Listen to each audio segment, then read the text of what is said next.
বাংলাদেশের বর্তমান পরিস্থিতি নিয়ে এক ভয়ঙ্কর তথ্য এসে পৌঁছেছে ভারতের গোয়েন্দাদের হাতে। গোয়েন্দার এই রিপোর্ট যদি আপনারা পূর্ণাঙ্গ বিশ্লেষণ করেন তাহলে বুঝবেন শুধুমাত্র ভারতকে অশান্ত করার ছক বাংলাদেশ বা মোহাম্মদ ইউনূসের পক্ষ থেকে এসে তা নয়, এটি বর্তমানে আন্তর্জাতিক এক ষড়যন্ত্রে পরিণত হয়েছে। কালকে নিউজ 18 নেটওয়ার্ক একটি রিপোর্ট প্রকাশ করেছে, সেখানে ভারতের গোয়েন্দাদের একাধিক সোর্সের কথা তারা উল্লেখ করেছে এবং বর্তমানে ভারতকে কিভাবে অশান্ত করার পরিকল্পনা বাংলাদেশে করা হচ্ছে সেই পূর্ণাঙ্গ কথাবার্তাগুলো তারা কিন্তু প্রকাশ করেছে। আপনারা চাইলে গুগলে গিয়ে সেই রিপোর্টটি চেক করে পড়েও নিতে পারেন। তবে আজকে ভিডিও ফর্মে আমি 3টে এমন পয়েন্ট আপনাদের সামনে তুলে ধরবো যে পয়েন্টগুলো আপনাদের শোনা প্রয়োজন এবং আপনারা বুঝবেন ভারতের প্রভাব এবং প্রতিপত্তিকে মানতে না পেরে বর্তমানে কিভাবে একের পর এক আন্তর্জাতিক শক্তি ভারত বিরোধী চক্রান্ত বা ষড়যন্ত্র করছে। এই রিপোর্টে কি বলা হয়েছে?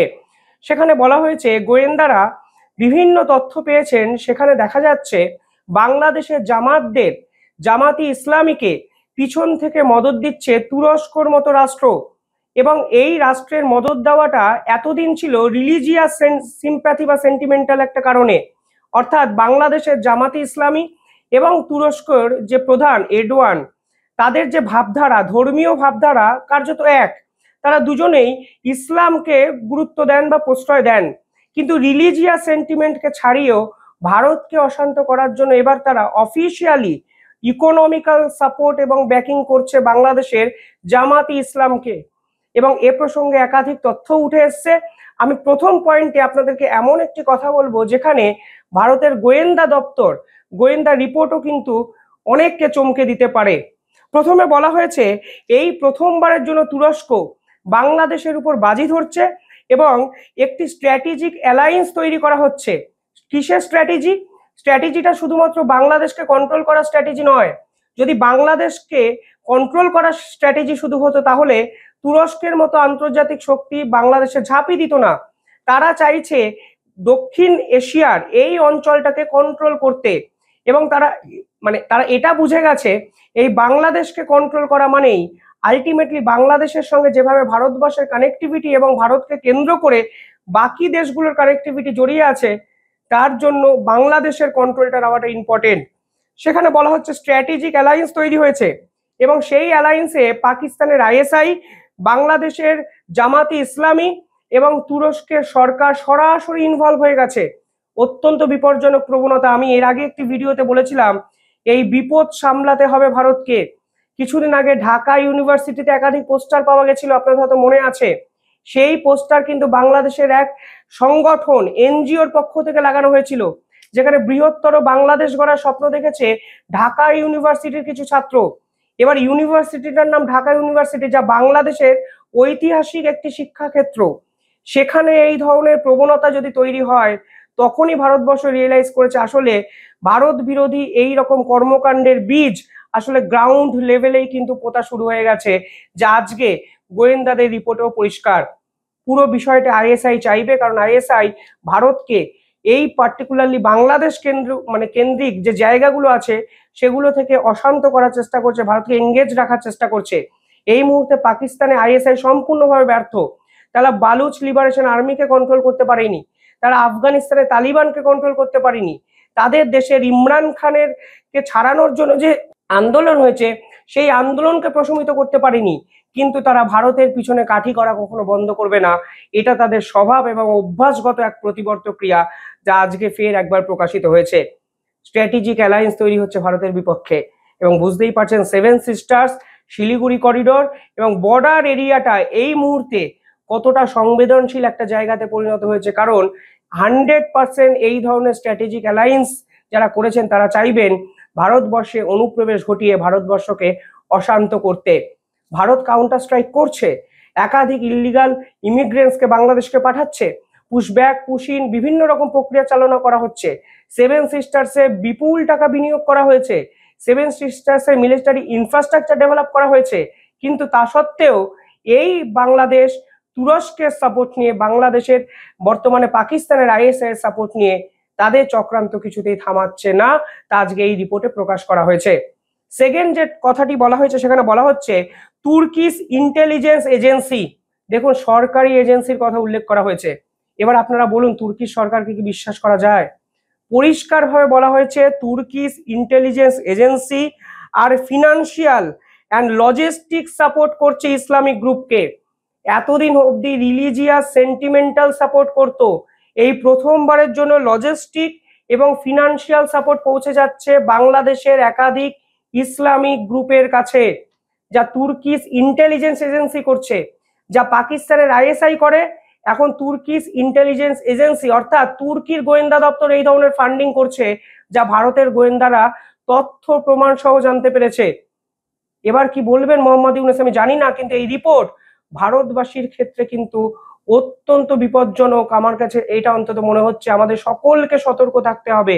কোনো ইল্লিগাল অ্যাক্টিভিটি, ইল্লিগাল ইমিগ্রেন্ট যখনই যা দেখবেন সরকারকে জানাতে হবে। অন্তত এই রিপোর্টকে লঘু করে দেখার কোনো প্রবণতা কোনো ভারতবাসী দেখাবেন না, কারণ আলটিমেটলি ন্যাশনাল সিকিউরিটির ক্ষেত্রে বড় একটা থ্রেট বাংলাদেশের পক্ষ থেকে আসছে, যা কালকে নিউজ 18 নেটওয়ার্কের এই রিপোর্টে প্রকাশিত হয়েছে।